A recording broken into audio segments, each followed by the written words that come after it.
कांद्याचे भाव कोसळल्यामुळे संपूर्ण महाराष्ट्रभरातील कांदा उत्पादक शेतकरी अक्षरशः हवालदिल झालेले आहेत।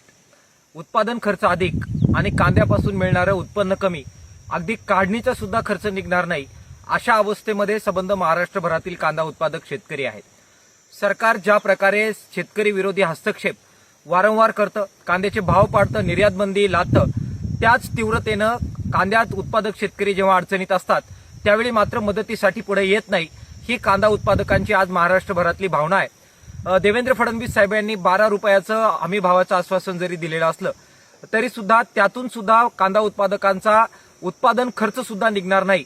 1500-1700 रुपये प्रति क्विंटल उत्पादन खर्च असताना 1200 रुपयानं कांदा खरेदी करणं आणि तोही फक्त 1 नंबरचा थोड्या मात्रेतला कांदा खरेदी करणं, यातून कोणत्याही प्रकारचा दिलासा शेतकऱ्यांना मिळणार नाहीये।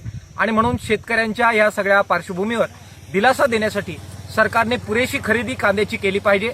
किमान 2500 रुपये प्रति क्विंटलचा भाव हा कांद्याला जाहीर केला पाहिजे आणि तातडीनं हस्तक्षेप करत कांदा उत्पादक शेतकऱ्याला दिलासा दिला पाहिजे।